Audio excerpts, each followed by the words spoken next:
Alla maggioranza si chiedeva una risposta seria e concreta rispetto alle preoccupazioni espresse dai territori, quello bellunese e quello trentino, contrari alla realizzazione della diga del Vanoi.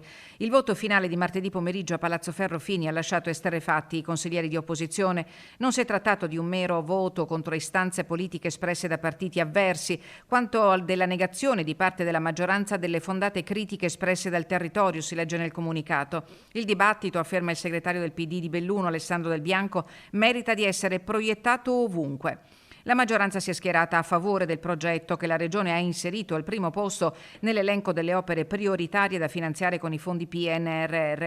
Un progetto importante per la pianura sia per la sicurezza idraulica che per la disponibilità idrica, ha affermato la consigliera bellunese del Carroccio Silvia Cestaro. Molto spesso quello che si percepisce non è la realtà dei fatti, ovvero non si è mai parlato di idroelettrico e questo è abbastanza evidente. E devo dire che la stampa in questo non ha aiutato moltissimo, perché c'è stata una diffusione di notizie spesso sbagliate, errate, molto amplificate, e ovvio che in periodo di campagna elettorale la cosa faccia comodo a molti. La stampa, prima ancora che le istanze dei territori, oltre che delle istituzioni, Provincia Autonoma di Trento e Provincia di Belluno, responsabile della disinformazione sul tema della diga del Vanoi. E allora ricordiamole queste presunte fake news senza tema di smentita. Il progetto, che viene riproposto da almeno un secolo, la prima volta nel 1922 e la seconda nel 1955. Allora un unico committente, la SADE, lo stesso della diga del Vajont,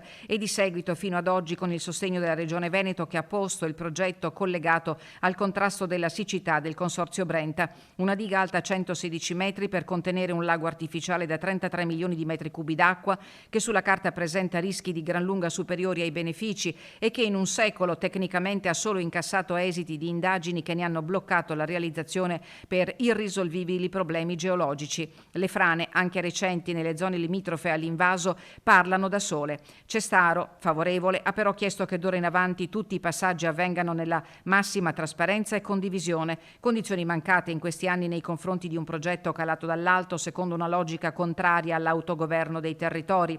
Frattanto la provincia ha ottenuto l'ok del Ministero dell'Agricoltura alla richiesta di accesso agli atti, rigettando l'opposizione presentata dal Consorzio Brenta. Dall'esame della documentazione, le cartelle recapitate lo scorso 28 marzo serviranno alla provincia per decidere che strada intraprendere, ferma restando la contrarietà all'opera espressa con un ordine del giorno approvato lo scorso ottobre.